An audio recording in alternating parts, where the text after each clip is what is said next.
25 de novembro de 2024. Tem um assunto, pessoal, que está sendo muito comentado na internet, que é sobre a possibilidade do Jair Bolsonaro sair candidato em 2026. Na verdade, não é nem possibilidade, é praticamente um fato.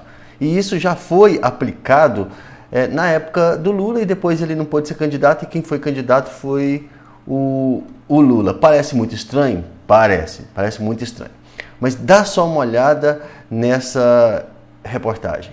O ex-presidente Jair Bolsonaro, que está hoje inelegível por decisão do Tribunal Superior Eleitoral, poderá ser candidato em 2026 por até 3 semanas. Quem explica isso é o analista Pedro Venceslau. O ex-presidente Jair Bolsonaro, mesmo inelegível, pode ser candidato em 2026? Pode por 3 semanas. Parece estranho, mas foi isso que me explicou o ex-ministro do TSE, Henrique Neves. O que acontece? Jair Bolsonaro, ou melhor, o Partido Liberal, pode apresentar a candidatura dele, mesmo ele estando inelegível, em 2026. E o TSE não pode, de ofício, simplesmente rejeitar a candidatura. É preciso que o plenário do TSE tome essa decisão. E esse processo pode demorar até 3 semanas, porque pode entrar com recurso. Durante esse período, o candidato ou o partido podem utilizar verbas do recurso de fundo eleitoral, fundo partidário, ele pode aparecer na televisão como candidato, até que alguém provoque o TSE pedindo a impugnação da candidatura e o TSE tome essa decisão. Quando e se isso acontecer, o Partido Liberal então tem que indicar um outro candidato, exatamente como aconteceu em 2018 com Luiz Inácio Lula da Silva, que estava inelegível, apresentou a candidatura e depois que ela foi impugnada, apresentou o nome de Fernando Haddad como candidato a presidente da República pelo PT. Isso já foi utilizado antes, né, e pode se utilizar de novo. É uma ferramenta de troca, né, gente? Ele vai segurar o máximo possível, até mesmo para não enfraquecer o nome dele, para manter o nome dele vivo e forte ali. E aí, depois isso vira moeda de troca, né? Negociação. Então, é aquele negócio, você tem que saber trabalhar com as ferramentas que você tem na mão, ainda mais num país como o nosso, né, como uma democracia pujante, né, como é. Então, ele tá certo, ele vai segurar o nome dele, vai falar que ele é candidato, vai continuar discursando, né, e tudo mais, a não ser que, né, que ele vá para a prisão, né, com tudo isso que está acontecendo aí, tudo é possível. Mas enquanto existe a possibilidade, ele vai sempre alimentar essa esperança dele ser o candidato e para poder negociar tudo isso, até mesmo porque ele tem um capital político muito forte, né, gente, muito grande. Tem nomes despontando aí como Tarcísio, como Caiado, como Zema, né? E o sistema vai trabalhar para deixar a direita fraca, vai tirar certos nomes. E seja lá quem ele indicar agora, vai ser bombardeado pela imprensa, né?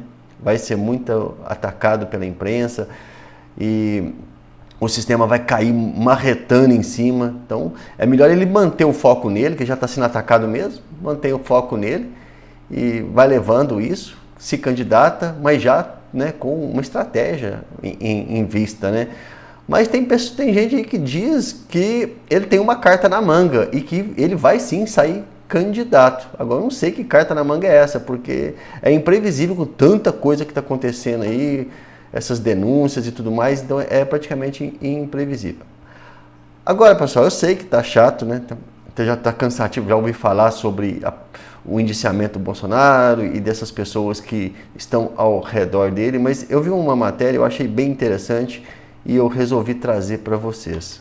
Agora, delegado Palumbo, falando um pouquinho sobre as pessoas que estão envolvidas. Além do ex-presidente Jair Bolsonaro, né, tem uma lista com 37 nomes, entre esses nomes, digamos assim, né?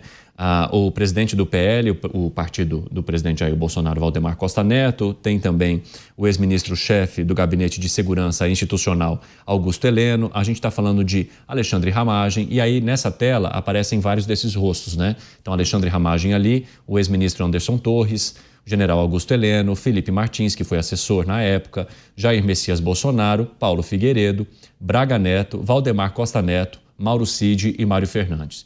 E é uma figura muito central aí e que, inclusive, tem sido abordada pelas autoridades desde o começo, desde quando as investigações começaram, que é Mauro Cid, que hoje fez mais um depoimento e o ministro Alexandre de Moraes decidiu manter, né, essa delação de Mauro Cid. De que maneira que você entende que essa é uma figura central para se compreender o que se passava nesse ambiente que era institucional, mas que, segundo a Polícia Federal, serviu também como um ambiente para o planejamento que poderia levar a uma derrubada ou até mesmo a um impedimento da vontade que foi colocada pelo eleitor, que seria a eleição de Luiz Inácio Lula da Silva? Bom, Mauro Cid é o delator, só que não basta falar, tem que apresentar provas. A delação, ela não se sustenta apenas com um depoimento sem que o delator apresente as provas. Só daí que ela é aprovada ou não. Então, se ele está delatando, obviamente ele está apresentando provas. O que não pode acontecer, na minha opinião, e isso é o arrepio do direito, o arrepio da lei, é o indiciamento com base em suposições. Olha, imprimir um documento. Tudo bem, imprimir um documento. O que o Bolsonaro tem a ver com isso, que imprimir um documento? Se eu estou aqui no meu escritório e um assessor meu imprime um documento lá em Brasília, estou a 1.000 quilômetros de distância, no meu estado, que é o estado de São Paulo, o que eu tenho a ver com isso se eu não compactuo com o que essa pessoa está fazendo? Absolutamente nada. Nós somos escravos daquilo que nós falamos. Agora, se outros falam, tem conversas telefônicas, conversas de WhatsApp, e não tem nenhum envolvimento com o ex-presidente Jair Bolsonaro, exceto pelo fato de serem pessoas extremamente ligadas e próximas a ele, com cargos importantes na República, na minha opinião, ele também não deveria ser indiciado se for esses os fatos. Ocorre que a gente não tem, como bem disse o Mota, né, o próprio Beraldo, a gente não sabe o que tem nesse relatório para ser onde foi feito o indiciamento. Nós não temos absolutamente nada. Nós temos o que foi jogado para a imprensa. É isso que nós temos. Agora, tem o princípio da publicidade. Se jogaram para a imprensa parte disso, ou alguns estão sabendo, por que o Brasil inteiro não está sabendo? Qual foi o motivo? Qual foi o artigo? O que realmente ele fez? A gente não pode ter um indiciamento, porque eu acho. Não existe isso no direito. Ainda mais no direito criminal, onde a gente pode cercear a liberdade das pessoas. Mas, Palumbo, você já adiantou aqui para a gente que quando há um indiciamento é porque, assim, pelo menos a regra é que se deveria ter provas robustas para isso. Você acredita que a Polícia Federal indiciaria estas figuras que são e foram tão relevantes no governo anterior e que até agora são relevantes politicamente, sem que tivessem provas robustas para isso? Então, o que seriam essas provas robustas? Cabe ao Poder Judiciário. É por isso que eu reafirmo. Sim. Nós respeitamos todas as instituições, mas um juiz ele não pode ser vítima e, ao mesmo tempo, ter o poder de decidir sobre o indiciamento, sobre se vai sentenciar ou não, se vai manter o indiciado preso ou não. Isso é o arrepio total da lei. Basta você perguntar para qualquer advogado recém-formado que isso não existe no direito. Isso é errado. Como não tem um órgão superior ao STF, aí fica mais complicado ainda, porque a gente vai recorrer para quem? A gente, que eu digo, são os investigados, são as pessoas que têm que constituir um advogado para tentar se livrar dessa acusação. O fato de ser indiciado não significa que o Procurador-Geral da República vai oferecer denúncia. Procurador-Geral da República, que é o Ministério Público Federal, o chefe do Ministério Público Federal, ele não é obrigado e ele não se submete ao Poder Judiciário. É uma decisão que cabe somente a ele. Se ele optar pelo arquivamento, não vai ter mais o que se fazer. Acho pouco provável. Muito provavelmente, todas essas pessoas serão denunciadas e aí o processo vai correr o seu curso normal. Gente, o que ele falou aqui é fato, né? E a gente está vendo aí na mídia o tempo todo, mas de tudo que eu tenho pesquisado, uma coisa eu já percebi. Advogados, juízes, promotores em geral e políticos assim, de notório saber mesmo, todos eles estão dizendo a mesma coisa. O que acabou com a Lava Jato, o que destruiu a Lava Jato, né, o que eles atribuíram aos juízes da Lava Jato, como Sérgio Moro, por exemplo, é exatamente como foi feito e está sendo feito agora, né, só que do outro lado, né? Então, ou seja, o CEP está errado, não deveria estar no Supremo, né?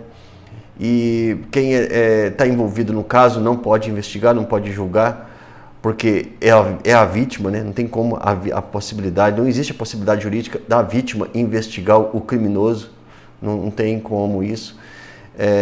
Pode olhar lá o caso do aeroporto lá, né, na Itália, o que deu. Então, assim, o que a maioria diz é que, não agora, mas no futuro, né, que o mundo dá muitas voltas, na verdade o mundo não gira, ele capota, né? No futuro, isso vai entrar para os arquivos de história, né? Que isso não vai ficar dessa forma, isso um dia vai ser consertado, né? Eu não sei, não entendo muita coisa sobre isso, mas o que a gente vê falar, basicamente, é isso. Então, pessoal, forte abraço a todos.